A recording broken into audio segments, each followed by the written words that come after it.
അതിന്റെ അരികത്ത് പണിയണം.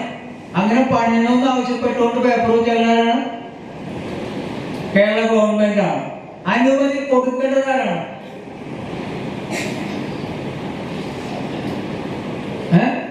അനുമതി കൊടുക്കേണ്ടത് യൂണിയൻ സർക്കാരാണ്. കേന്ദ്ര ഗവൺമെന്റ് നമ്മൾ വെറുതെ പറയും യൂണിയൻ ഗവൺമെന്റ്.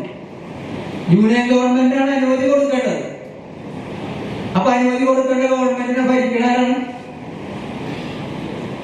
BJP ആണ്. BJPയുടെ വാട്സപ്പ് നിങ്ങൾ നോക്കിക്കോ, യൂട്യൂബ് നോക്കിക്കോ, BJPയുടെ ഫേസ്ബുക്ക് നോക്കിക്കോ. അവരെന്താ ചെയ്തുകൊണ്ടിരിക്കുന്നത്? ഈ ഡാം ഇപ്പൊ പൊട്ടു, ഈ പിണറായി നൽകിയിരിക്കുന്നത് മനസ്സിലാവണ്ട. പ്രചരണം പോണ രീതിയാണ് ഞാൻ പറഞ്ഞത്. ഇങ്ങനെ പൊളിഞ്ഞിരിക്കട്ടെ, അതായത് ഇവിടെ ഇരിക്കുന്നവർക്കെങ്കിലും ഒരു മനസ്സമാനം ഉണ്ടാകുന്നില്ലാണ്.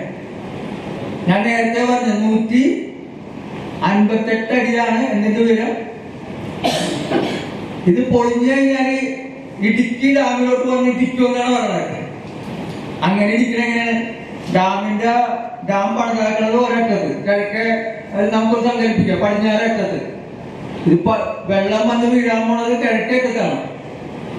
കിഴക്കേറ്റത്ത് വന്ന് വീട് കഴിഞ്ഞാൽ കല്ലും മലയൊക്കെ കൂടി വന്ന് ഈ ഡാമിൽ വന്നിരിക്കണ എങ്ങനെയാണ്?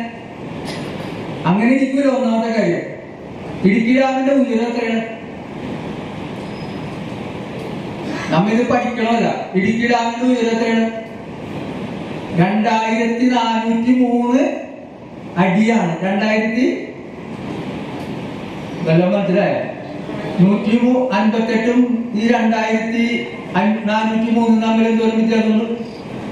നല്ല വ്യത്യാസമുണ്ട്. ഞാൻ മനസ്സിലാക്കുന്ന വ്യത്യാസമുണ്ടെന്നാണ്. ഇപ്പൊ ഇടുക്കി ഡാമിലുള്ള വെള്ളം 51%. മൊത്തം കപ്പാസിറ്റിയുടെ 51% എന്ന് പറഞ്ഞാൽ പകുതി വെള്ളമുള്ളതാണ്. ഇനി അതിന് പൊട്ടിപ്പോന്നിരിക്കട്ടെ. ഇടുക്കി ഡാമിന്റെ 1/6 വെള്ളമുള്ളൂ.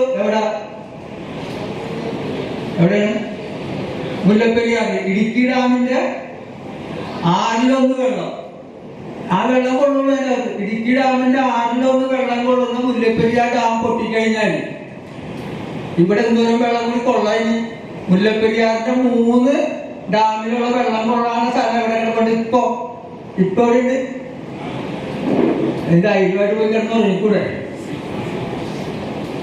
ഇത് സർക്കാരിന് പക്ഷെ പൊളിച്ചു പണിയുള്ള കാര്യത്തിൽ നമുക്ക് നടക്കൂല. അതൊരു പ്രത്യേക മെത്തേഡിൽ പണിതാക്കലാണ്. ആ പ്രത്യേക മെത്തേഡിൽ കരിങ്കല്ല് ഉപയോഗിച്ച് അവർ പറയണ ഗ്രാവിറ്റി ഡാം എന്നാണ് പറയണത്. പിരമിഡ് പോലെയാണ് അതിന്റെ പാക്കിങ്. ഫ്രണ്ട് നേരെയാണെങ്കിലും അതിന്റെ ഉള്ളില് പിരമിഡ് പോലെ ഇത് ചെയ്യണം. അതൊന്നും പെട്ടെന്ന് തള്ളിപ്പോലൊന്നുമില്ല. ഇനി തള്ളിപ്പോന്നിരിക്കട്ടെ, ഇനി അങ്ങനെ ഒരു സമാധാനം ഉണ്ടാക്കട്ടെ. തള്ളിപ്പോന്നു കഴിഞ്ഞാല് ഇപ്പോഴത്തെ ആളുകൾ, ശാസ്ത്രജ്ഞരും അതുപോലുള്ള ആൾക്കാർ പറഞ്ഞ മുല്ലപ്പെരിയാറിൽ നിന്ന് വെള്ളം പെട്ടെന്ന് 2-3 മണിക്കൂർ കൊണ്ട് വെള്ളം ഇടുക്കി ഡാമിന്റെ അടുത്ത്.